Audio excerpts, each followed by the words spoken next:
बच्चों, आप सभी का स्वागत है हमारे और आपके प्यारे से चैनल मैथ शिक्षक में।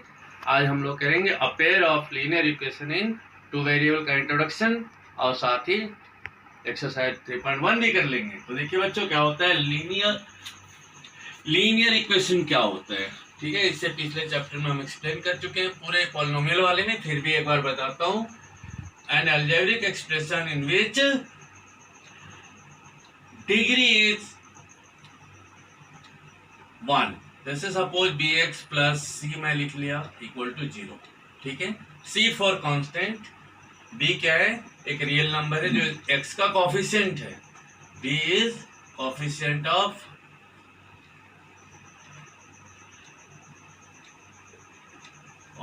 x, c is constant and b is a real number. b is always a real number.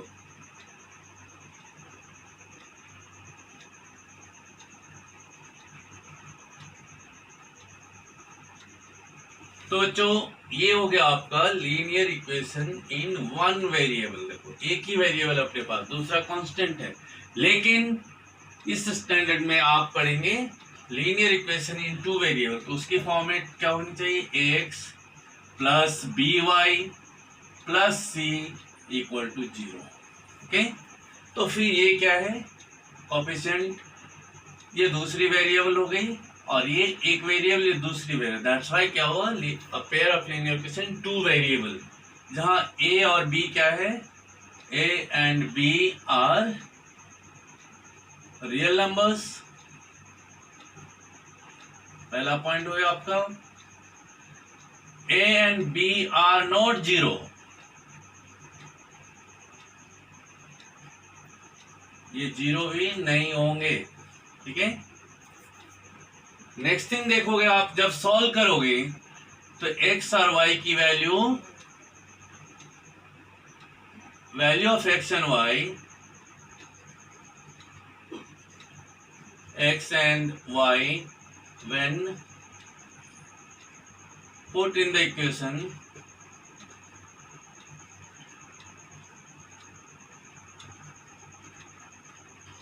LHS is equal to RHS।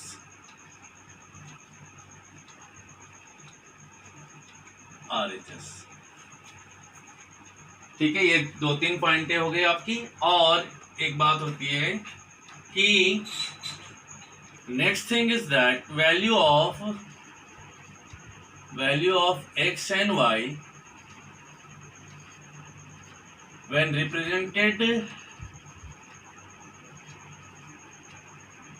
when represented graphically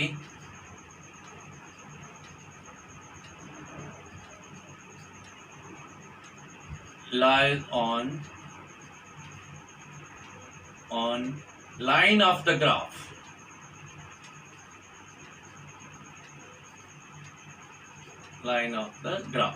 ठीक है, ये दो तीन बातें आपको ध्यान रखनी है।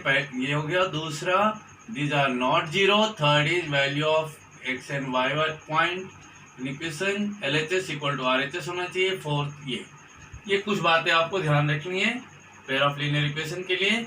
यहाँ पर मैं लिख दूं इक्वेशन इन टू वेरिएबल। ठीक है, यही वाली पॉइंट आपकी आ गई, अ pair of linear equation in two variable. तो ये पहला एक इक्वेशन हुआ। आप जब एक्सरसाइज को सॉल्व करने चलेंगे उस समय आपके पास दो इक्वेशन हुआ करेगी, एक ये वाली, दूसरी कोई और ले लो। ठीक है, तो इस बात को क्लियर करने के लिए मैं ये लिख दे रहा हूँ आपको, a1x plus b1y plus c equal to 0। दूसरी होगी a2x plus b2y plus c equal to 0। ठीक है, फॉर एग्जाम्पल कोई एक इक्वेशन ले लेते हैं हम इसके लिए, फर्स्ट वाले के लिए, कि 4x plus 3y plus 8 equal to 0। यहां पे ले लो आप दूसरी इसके लिए, चलो इसको नीचे लिखते हैं, 5x plus 7y plus 9 equal to 0। ठीक है बच्चों। तो इसके बाद आपके फर्स्ट एक्सरसाइज में ही आ जाएगी आपको हर चीज को ग्राफ से रिप्रेजेंट करने की क्वेश्चन। तो ग्राफ ड्रॉ करने से पहले कुछ कंडीशंस आप देखेंगे, उस कंडीशन को चेक कर लेना। a1 upon a2 is not equal to b1 upon b2। In that case तीन बातें आती है। योर ग्राफ इज कंसिस्टेंट,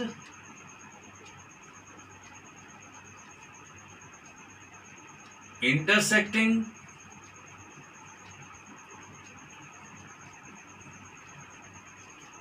और यूनिक सॉल्यूशन।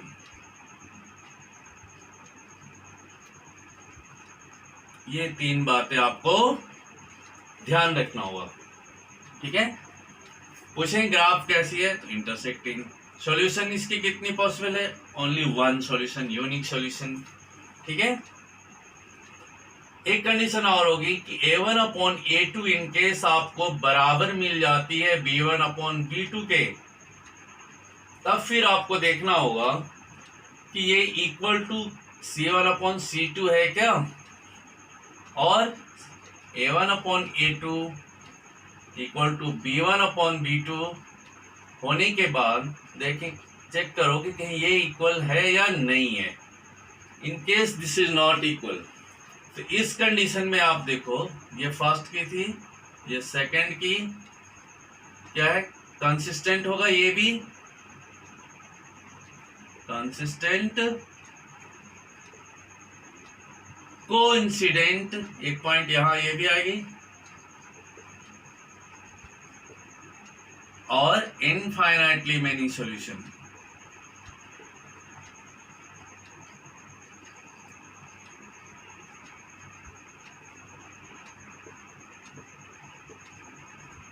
और यहां पर क्या होगा, इनकंसिस्टेंट,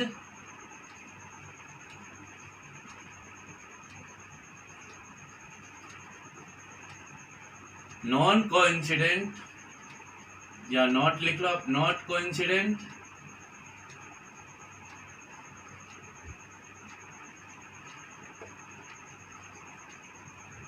और graph is parallel. Parallel lines, और लाइंस आर पैरेलल। इन बातों के केस में देखो आप कि यहां पर थोड़ा सा मैं अरेंज करके लिखूंगा, ग्राफ दिखाता हूं क्या हो सकता है। तीनों पॉसिबिलिटीज के लिए ग्राफ ड्रॉ करते हैं। जस्ट एग्जांपल, कोई वैल्यू नहीं ले रहा, मैं बस एक एग्जांपल दे रहा हूं। फर्स्ट वाले केस में आपकी ग्राफ कैसी होगी,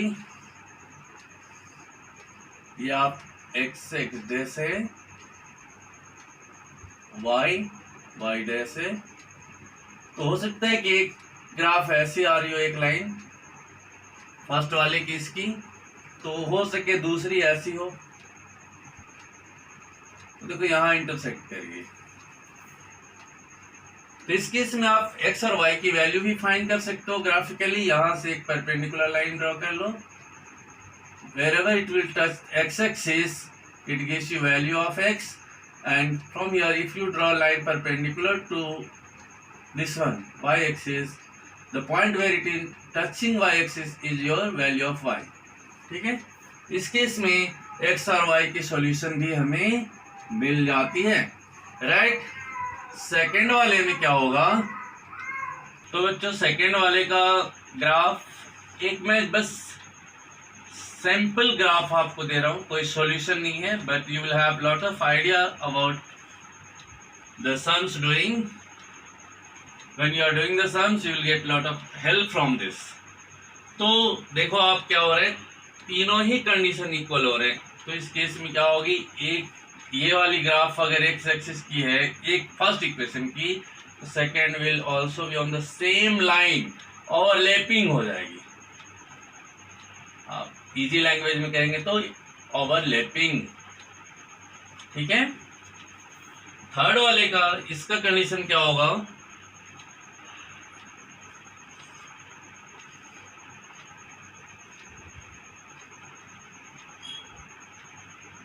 कि ग्राफ पैरेलल जाएगी। सपोज ये आपकी फर्स्ट इक्वेशन की है और दूसरी ये, थोड़ा सा पैरेलल नहीं हो रहा, यहाँ से मैं थोड़ा चेंज कर दूं। Yes, so it appears to be parallel. तो देखो आप कहीं भी एक्सटेंड कर दो, it will not intersect, so you won't have any solution of this two equations. Okay, so this is all about the introduction of a pair of linear equation. Let's start solving the sums of exercise 3.1.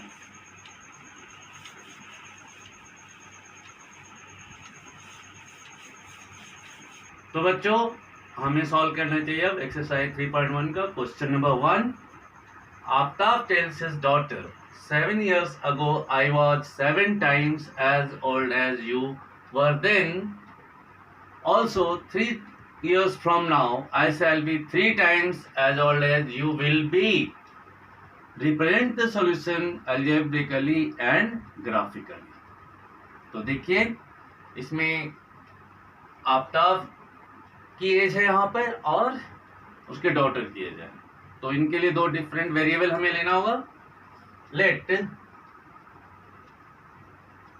और इस एक चीज और देखिए कि 7 year पहले की बात है और 3 इयर्स बाद वाले की डिस्कस की, तो हम प्रेजेंट एज को हम कंसीडर करेंगे. लेट आफ्ताब प्रेजेंट एज भी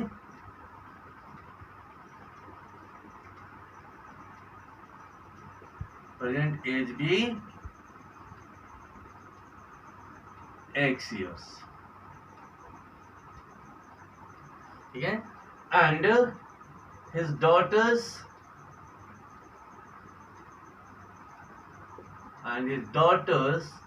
present age be Y years.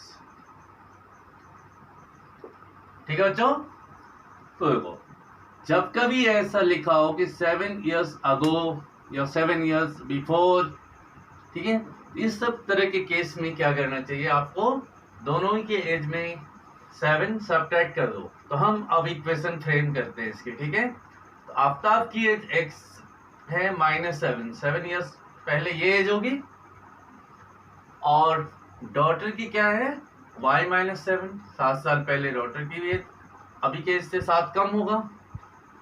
क्या कह रहा है कि I was 7 times as old as. तो अब ये जो कंडीशन है इसको 7 से मल्टीप्लाई कर दो आप, 7 टाइम्स है, 7 गुना है. So frame the equation x minus 7 equal to 7y minus 49, right? x minus 7,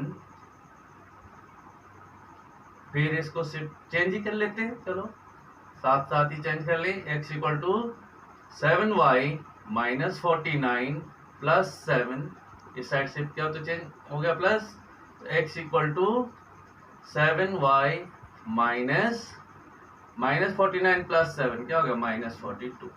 ये आपकी एक इक्वेशन हो गई. तो बच्चों मैं इसे इस फॉर्म में जान के रखा हूँ, अदरवाइज ये हो सकता था x - 7y और प्लस 42 इक्वल टू 0 हो जाता. ठीक है, x plus B Y plus C के फॉर्मेट में दिखता है ना. अगर आप ऐसे लिखते हैं तो क्या होता है, ये x - 7y, ठीक है,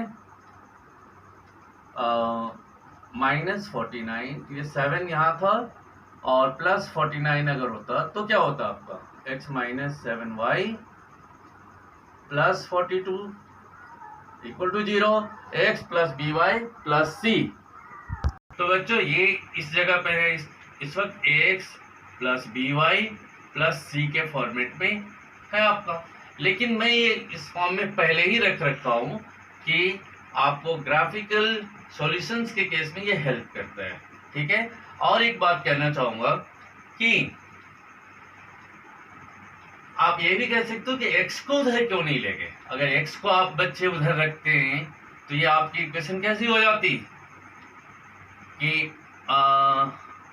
7y है ये x, अगर मैं इसको शिफ्ट कर दूं इस साइड यहां से तो क्या होगा, तो ये 42 इधर आ जाता. ठीक है, इक्वल टू 7y, यही चीज, और तब आपको x प्लस 42/7 लेना होता, जहां आपका वर्क बढ़ जाता है, वर्कलोड बढ़ जाता है जब भी आप बॉक्स बनाओगे सॉल्यूशन के लिए। सो इट इज बेटर कि इस फॉर्म का रखो, मैं इस फॉर्म को अरेंज कर दूंगा, ठीक है। सो एक इक्वेशन फ्रेम हो गया हमारा। दूसरा कंडीशन क्या है कि Sam I shall be 3 times as old as 3 years from now.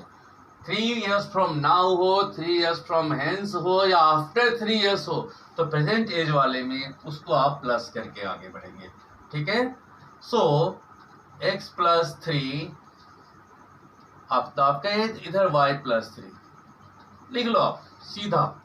उसके बाद कंडीशन देखो 3 टाइम्स, तो ऑब्वियसली जो बड़ी वैल्यू है उस वो इक्वल टू होगा 3 times the smaller one. Daughter की एज कम है ना। तो अब x plus 3 equal to 3 into y 3y plus 3 3 जा 9। ठीक बच्चों, अब इस 3 को उधर ले जाओ, 3y प्लस 9 माइनस 3, तो x equal to 3y plus 6। This is your second equation, ठीक है। तो अल्जेब्रिकली तो हम रिप्रेजेंट कर दिए इसे, ठीक है। अब ग्राफिकली के लिए देखना है, ठीक है। तो इसकी सॉल्यूशन चेक करते हैं। सबसे पहले फर्स्ट वाले की, फर्स्ट इक्वेशन के लिए एक बॉक्स बनाओ आप।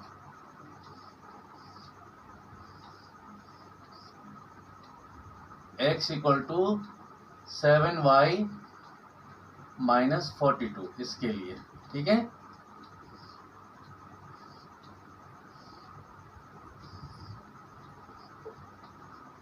तो बच्चों इस फॉर्म में मैं क्यों रखा था, उसका फायदा देखो, बेनिफिट, एडवांटेज, कि अगर यहाँ आप y की वैल्यू रखते हो, ठीक है, सपोज मैंने y 6 ले लिया, तो आपका क्या हो जाता है यहाँ पर 7 इंटू 6 माइनस 42, तो 42 माइनस 42 इक्वल टू 0। आपको जो मैंने दिखाया था डिवाइड वाली केस, उसमें हम नहीं आ रहे, सीधा सॉल्यूशन मिल गया हमें x 0, ठीक है।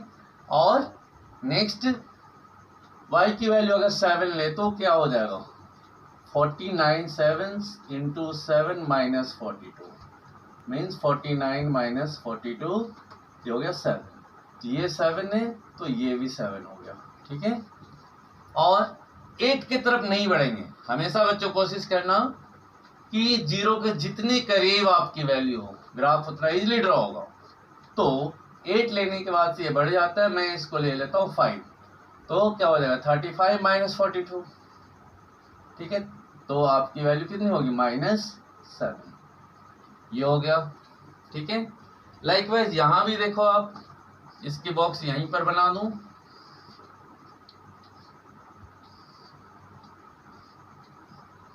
x y, तो देखो यहां भी उस फॉर्म में है, इधर सिर्फ x है, इस यहाँ अपॉन के फॉर्म में कुछ भी नहीं है, तो बहुत इजी होगा ड्रॉ करना।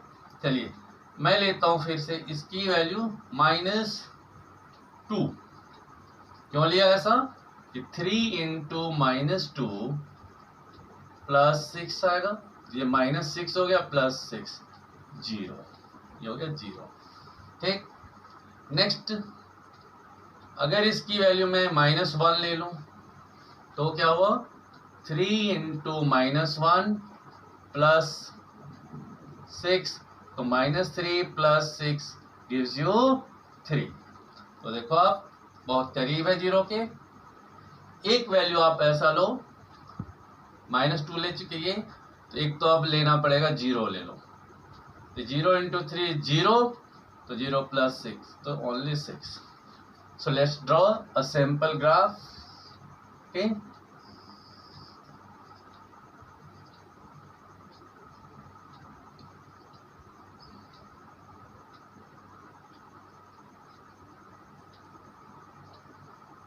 This side minus,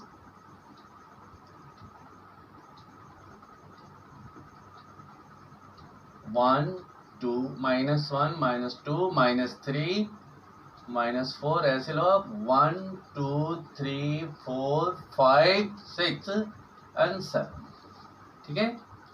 इस तरफ भी, और इसको हाइट बढ़ा लें हम, तो 1 2 3 4 5, इधर -1 लो इसके, आप -1 -2 -3 -4 -5 -6।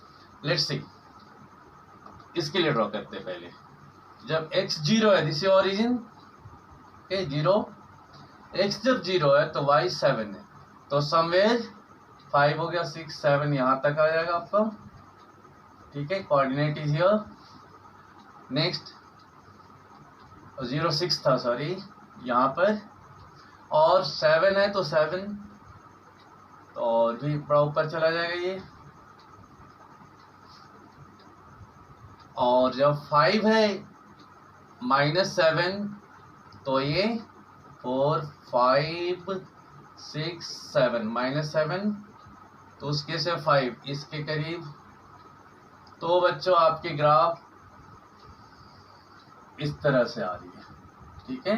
फर्स्ट वाले की x = 7y - 42, राइट। अब इसकी देखो, ये तो इजी ड्रॉ होगी छोटी वैल्यू से। x 0 है तो y -2, ये 0 है तो ये -2, 0, -2। हमेशा कोऑर्डिनेट में x की वैल्यू फर्स्ट लिखते हैं, फिर 3 -1, 3 तो -1, ये कोऑर्डिनेट हुआ 3, -1। नेक्स्ट इज 6 0, 6 तो x 6 है तो y 0, यहीं पर हो जाएगी ये 6, 0। तो आपकी ग्राफ आ गई कुछ इस तरह से, ठीक है। तो पैरेलल तो नहीं है, जाके आगे इंटरसेक्ट कर ही जाएगा कहीं ना कहीं। So we have completed this equation, this sum. Let's attempt question number 2। तो बच्चों इसको सेकंड को यहाँ अटेम्प्ट नहीं करते क्योंकि आई थिंक वीडियो लंबी हो जाएगी। तो second third questions next video में करेंगे। Till then bye. हमारी वीडियो को लाइक सब्सक्राइब जरूर करते रहें। हमें आपकी मोटिवेशन की रिक्वायरमेंट है। सेम टाइम आप भी मेहनत करें, लर्निंग खूब मेहनत करते रहें।